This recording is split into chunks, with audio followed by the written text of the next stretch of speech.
guys, welcome back to the channel. Today is Friday, it is the 30th of July, and I know you guys, I've not been in touch for quite a while. I've not vlogged since I was at my peak time at my cycle. So a lot happened in that time, that's why I've not been on here. I've not got like BFP news to tell you or anything like that. This is purely updated because I've been crap at filming. I just needed a little break from vlogging. I know there's a few of you who've been private messaging me through Instagram, and I do always try to get back to you.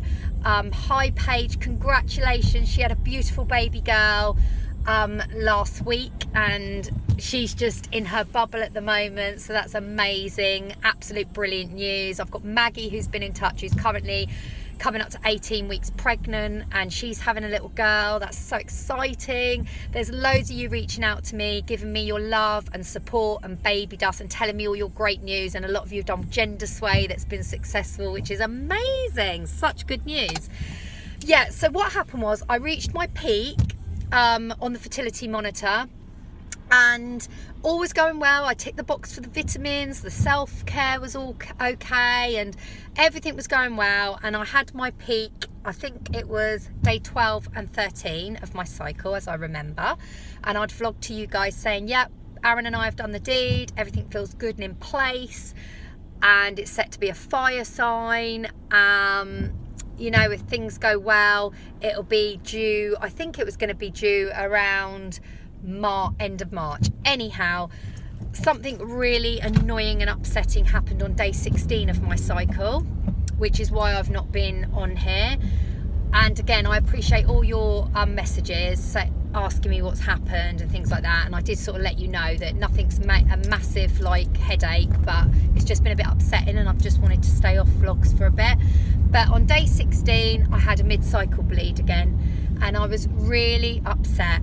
Reason being, I ticked all the boxes and I felt very, very hopeful for a fire sign baby. And I did say when I'd come on my period last time, I was like, well, Vashti saw a baby happening. She thought I was pregnant. She said, if not now, you will be very soon, but I think you are. And then I had my period. So when I started again, I was thinking, oh my God, this should be it now. And then when I sort of ticked the boxes and had quite a good ovulation at like day 12 and 13, I was also hopeful. So yeah, day 16 of my cycle, a mid-cycle bleed. So I wiped and it was mucousy brown, and I was like, shit, this is too early for implantation, because I'd have only been like 2 days past, what was it? I'm thinking, was it 16 days of my cycle? I can't remember. I've got to go back on my diary, but basically it was too early for implantation. It would have been, I'd reached my peak on my monitor day 12 and day 13 of my cycle, and yeah, day 15, sorry, I had the mid-cycle bleed. So it was like 2 days after my peak LH surge. Far too early for implantation bleeding. We know implantation occurs between 3 DPO and 12 DPO. Normally, rule of thumb is 9 DPO. That is the golden time. That's why people don't usually get their positives until 12 DPO onwards. Occasionally, people will get a positive at 7 DPO. That's normally when early implantation has occurred at like 4 DPO, 5 DPO, because it takes 48 hours for the HCG to build up. So it wasn't implantation bleeding. I knew it wasn't, because I'm thinking, well, I only ovulated like 2 days ago, so it won't be implantation bleeding. This is really weird. And then I waited and gauged the bleed, and it was like, so it was mucousy blood. This was day 15 of my cycle, so 2 clear days after the peak ovulation. It was really weird, this cycle. I think I told you as well, I didn't feel any egg pain, wasn't even niggly, if I'm being honest. I sort of thought I was on a scale of 1 to 10, 10 being pain, maybe a dull 1 to 2 on day 12, but I don't know whether that was just my mind. It wasn't like, yes, there's something happening. Like, I can always feel something happening, but very occasionally, I'd say like 2 or 3 cycles through the year, I get it where it's so painful I could pass out with the pain through my bottom. But normally the pain is on at least a 6 or 7. That's how I know I'm ovulating. This time it wasn't. It was a completely different thing. I peaked LH surge on my monitor day 12, day 13. My OPK didn't look that strong. It was negative reading if you read it with the naked eye. It was like a strong control line and a very pink test line, but it wasn't as dark as the control line, and it wasn't darker than the control line, so it was telling a different tale to what the monitor did. But anyhow, we did the deed, 12 and 13, what my peak suggested on the monitor. And then Friday, it was the 15th, day 15 of my cycle, brown mucus. It really made me upset. I gauged the bleed and it was dirty brown reddy blood. So it sort of had it, I had it in my head, perhaps this is just old blood like stirring up, because if you remember also my last cycle I had a 4-day period. Normally I'm a 5-day period with, it's normally 2 days heavy, 2 days medium, 1 day light, maybe spit spot on day 6, can go into day 7 a bit of spit and spotting, but I'm normally over and done with day 6. This time it was like 1 day heavy, 2 days medium, 4th day very, very light spitty spotty, absolutely zilch on day 5. I was well done and dusted on day 4. So I was thinking it was a bit different the cycle. I was going back through my head thinking, okay, I had my peak surge day 12 and 13, all vitamins and sex was in check, everything like that, but then I'm thinking, didn't feel any egg pain, didn't have a long period, perhaps this is all flagging there's something wrong. And I did think, you know, the last time this happened to me was February, a mid-cycle bleed. They call it a breakthrough bleed as well. I'm just calling it mid-cycle bleed because that's what it was. It was mid through my cycle when you're meant to be either ovulating or in the 2-week wait. Definitely not a time for bleeding. So the blood was like medium flow. Within, like I say, within 3 or 4 hours, it was mucusy brown, and then within 5 to 6 hours, it was dirty red blood. And I went to bed with a panty liner on. There was just loads of streaking, and then through the night nothing, but then by the morning, like 10 o'clock, it was like a period but browny. That went on for like 24 hours, and then by the next day it was like a red period. So I phoned the doctors. I thought, I'm not going to take all the bullshit. No, I'm not doing nothing, because there's got to be something. And I'm thinking now, is it thyroid problems? Is it iron deficiency? You know, last time I had my vitamins and folates was 18 months ago, maybe 2 years ago nearly now, and everything was fine, but that's quite a long time to still be trying.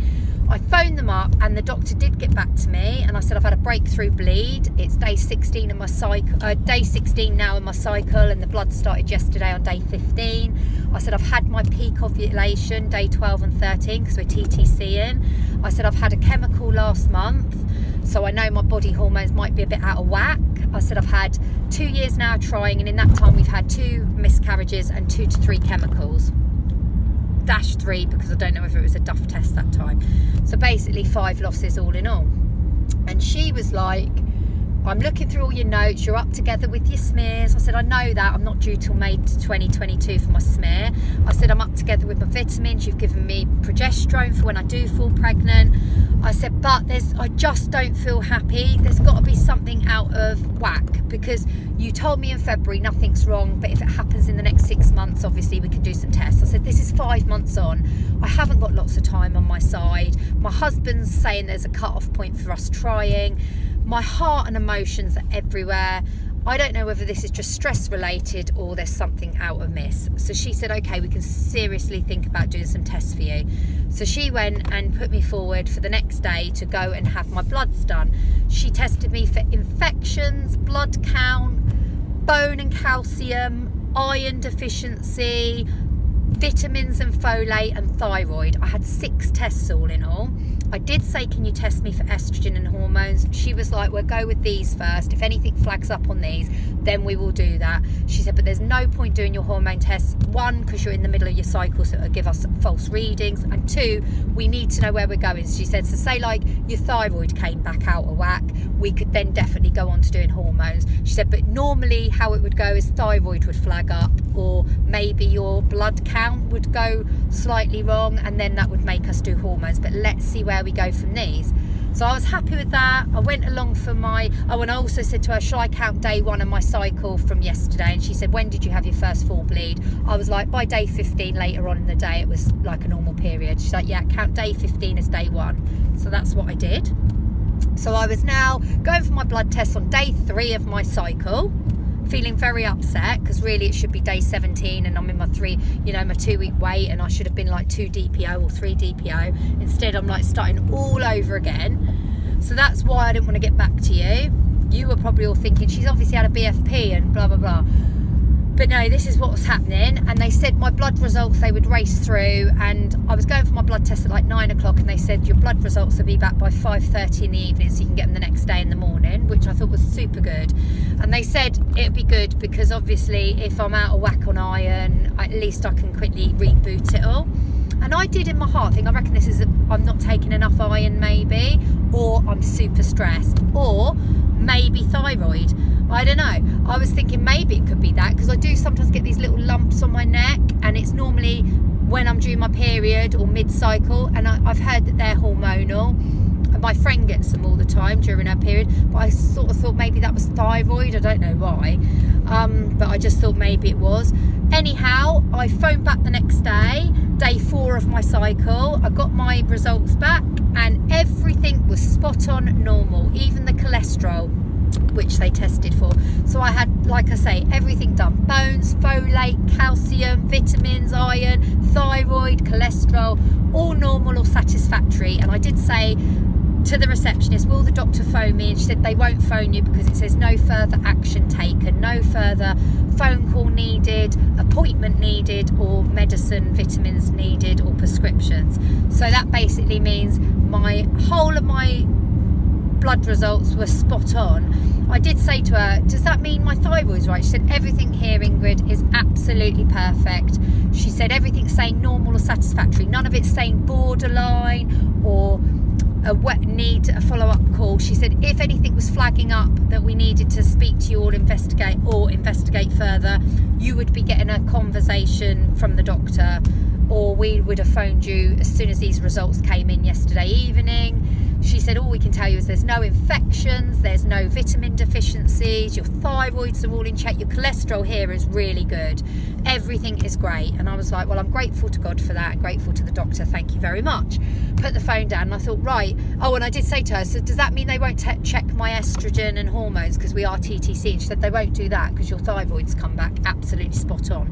So if you want that, you will have to go and, you know, maybe, she said that would be something that a fertility clinic would do for you privately, but she said here it just says everything is spot on perfect, you're in really good health. Right, okay. So I'm thinking obviously there's a reason why I miscarried a few times, there's obviously something out of whack. So I think with the losses, my body has just taken longer to adjust because I'm a bit older. Maybe the progesterone is slightly low, that's why I miscarry, so I've got that already. Unless I pay super amounts of money and go private, there's not a lot more my doctors can tell me. My smear check was all completely normal and nothing detected, and I'm not able to take one of those until they will do it 6 months before, but they won't do it earlier than that. And 6 months before for me will be like October time, November time, and hopefully I'll be pregnant by then. So we'll just wait and see. So like I say, I've got no foul smelling discharge, I've got no lumps or bumps or anything like that. My blood tests are all fine. So I was relieved, but I was thinking, okay, we've got to start all from the beginning. So then I thought to myself, I'm going to start temping. I haven't ever done that before, but I bought a basal body temperature gauge. Anna, my friend online who talks to me quite a lot, High Love, she does it a lot. She said it's quite good as well, saves you money on pregnancy tests because you can just sort of see if your temp's going up. I just thought it's worth a go, you know, for the sake of a 12 quid thermometer on Amazon, why not? It's something I've never done before. I didn't want to go for an Ava bracelet, they're too expensive for me at the moment because I've just paid for that monitor in January. Anyway, I started doing my temperature from day 6 of my cycle, and yeah, so what was I saying? Yeah, so I did start before I had my breakthrough bleed. Yeah, I did. Anyway, I've been temping, that's what I was going to say. So I don't know, I can't remember all the exact details, plus I'm driving, so I'm trying to concentrate because it's crap weather. Yeah, so I've done temping, which is totally different. I just ordered this thermometer. Anna recommended it to me. It's very, very cost effective because I just got the Fertility Friend app, which is free. I didn't apply for any extras, so it's not going to cost me any money. And all I've been doing, as soon as I open my eyes in the morning, without moving my body, because as soon as you sit up or you get up or you speak or anything like that, it affects your temperature. So although it is like a bit annoying, because you've got to make sure you get at least 3 consecutive hours of sound sleep, so if you are getting up to a newborn all the time or a child like every 5 minutes, it might not work out for you. But I'm pretty much okay at the moment. I sort of might have to get up once in the night at about 11 o'clock once I've settled. Normally I go to bed about 9:30, 10 o'clock. I might have to get up once, but usually from about midnight I get a nice 6 hours sleep. So yeah, I've been doing temping. I've just literally reached out my arm to my temperature gauge, popped it under my tongue, waited a couple of minutes and it's bleeped, and I've been putting my temperature into this app, and then it gauges you a graph. And I've been doing that, well, actually I started doing it before my breakthrough bleed, and then I had the breakthrough bleed, so I had to start all over again. So I've done it from cycle day 1, but they can't count my chart last time because as I was doing it, I had the breakthrough bleed, which was so annoying. But it was quite funny actually, because my temperature went up as I ovulated, and you're meant to get a slight dip before you ovulate. That happened. But then you're going to get 3 consecutive rises, and then your temperature will recognise you've ovulated. Mine didn't happen. I had a slight dip, which I thought was ovulation, which was like day 12. Day 13 and 14, my temperature went up. But day 15, it just stayed the same or went down a bit, and then that's when I had my bleed. So it did correspond to what was happening to my body. But, you know, anyway, that's what's going to happen. You dip a bit before ovulation. You have 3 consecutive temperature rises for your ovulation. Then you have an implantation dip at some point. And then your temperature should just go up and up and up if you're pregnant. And you know, your normal temperature is like 36. And then during ovulation time, it's like 36.4 to 37. I think that's around what it is. Anyway, yeah, mine's all been corresponding nicely. I've put into the fertility app that I don't want it to go solely on my temperature. I want them to take into consideration my monitor. So it's reading it from my monitor. So this month, today I'm on cycle day 17. I've had my peak, and my monitor spotted ovulation, well, spotted my LH surge on day 13 and 14 this cycle. So that was fine. I started getting the creamy, I got watery CM like day 10, day 11, and day 12 it started getting a little bit thicker. My ovulation, well, LH surge was spotted on day 13 and 14 this time of my cycle. Aaron and I did our baby dance this time, day 7, day 9, day 12 and day 13. Day 13, my egg pain was on a 6 out of 10 at 4 p.m. And that was when I got my first peak in the morning of day 13. And I was thinking, well, I've got lots of CM, but I haven't had much ovulation pain, just like a dull niggle on about a scale of 2 to 3 out of 10. But by 4 o'clock, it was like on a 6 or 7 out of 10. By the time I went to bed at 8, well, by the time I had my shower and went to bed at like 9, it was really painful. It was on an 8.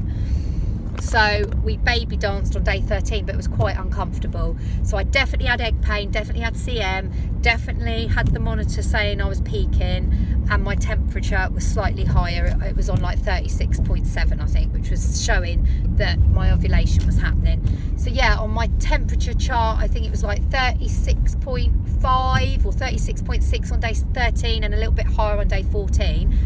And it's taken that I've ovulated day 14 on my chart and comparing that with my monitor. So yeah, I peaked this time day 13 and 14 on my monitor. Lots of CM day 12, 13 and 14. And my graph is showing ovulation occurred on day 14. So I'm now 3 DPO, day 17 of my cycle, feeling upbeat and positive. Just had a reflexology from Jan. Some of you was really supportive. There was 1 or 2 comments negative again, which I just didn't really, I just get a bit upset when people say try and save, don't bother going to reflexology, save your money. One, she isn't expensive, she does it from home, so it's like a third of what it would cost me in a salon. And secondly, Jan is a friend, but also very experienced in reflexology. She's been doing it for like 25 years. She doesn't go over any of my ovaries or fallopian areas or womb areas when it's the 2-week wait. She only works on those when it's like coming up to ovulation. So for me, she works really well for me TTCing, but also it works really well for me for my back, and I've had like niggly back at the moment. So I don't want people to say, why are you wasting your money on tarot cards and reflexology and so on and so forth, because that is what I believe in. I believe in holistic and self-care, and I love all of that, and that's me, and I will not stop that. So you know, if you've got negative stuff to say, I know everyone's entitled to their own opinion. I completely get that. But I won't be I thought it was just a bit flippant saying I'd save yourself the money and the time on reflexology. I enjoy going to Jan. She's a friend, so we have lovely chats. She's really down to earth and really tuned into the holistic world, which I love. And I feel good after reflexology. I feel in a better place. So I'm going to continue with that. And today, day 17, 3 DPO, I've just had reflexology. She's worked on my back area because I've had a bit of pain on that, and also I had a massage last week, which was really good because I didn't want to disturb anything going on, because I was on my day 13 and I said I've had my first peak, so she didn't want to touch anything. But she did me a lovely back and neck and shoulder massage, and it was lovely with some lavender, and it chilled me right out, and it's what I needed. So yeah, everything's tuned in, everything's good. Blood tests are all tip top, so I've just got to keep my fingers crossed. So I'm officially in the 2-week wait, guys. Love to all, friendship to all. Let me know where you are in your cycle, and literally hi to everyone, and thank you for staying in contact. See you later. Bye.